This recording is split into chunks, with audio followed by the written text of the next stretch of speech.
আৰ্থিক সংকটত জৰ্জৰিত চীন চৰকাৰী বিষয়াক খুৰা চিগাৰেটত ব্যয় হ্ৰাসৰ নিৰ্দেশ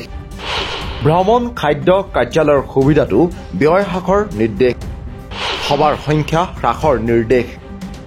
চৰকাৰী সভাত ফুলৰ থোপা হৰ্ডিং ব্যৱহাৰ নকৰিবলৈও নিৰ্দেশ আমেৰিকাক অতিক্ৰমী বিশ্বৰ মহাশক্তিধৰ ৰাষ্ট্ৰ হ'বলৈ চেষ্টা কৰি থকা চীন এতিয়া আৰ্থিক সংকটত পৰিছে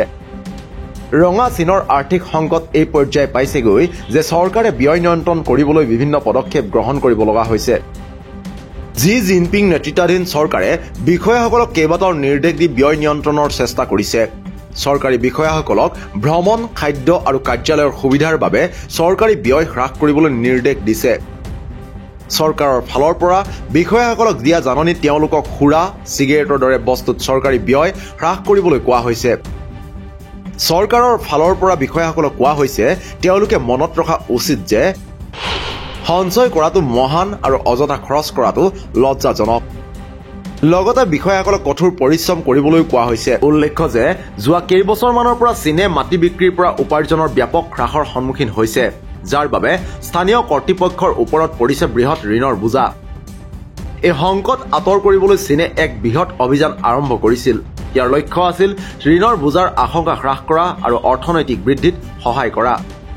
বৰ্তমানৰ চৰকাৰৰ নতুন নিয়ম তথা নিৰ্দেশবোৰো এই কাৰ্যসূচীৰে এটা অংশ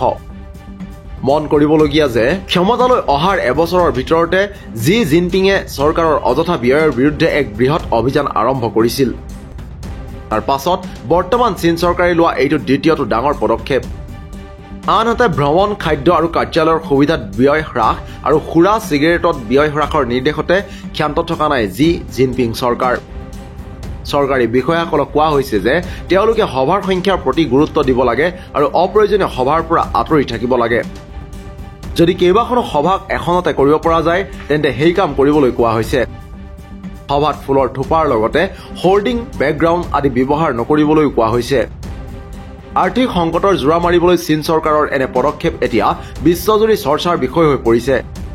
জি জিনপিং নেতৃত্বাধীন চৰকাৰখনে গ্ৰহণ কৰা এনে পদক্ষেপে চীনৰ আৰ্থিক অৱস্থা উন্নত কৰাৰ লগতে বাজেটৰ ওপৰতো বোজা হ্ৰাস কৰিব বুলি আশা কৰা হৈছে কিন্তু সময়েহে দিব ইয়াৰ ফলাফল ইতিবাচক হয় নে নহয়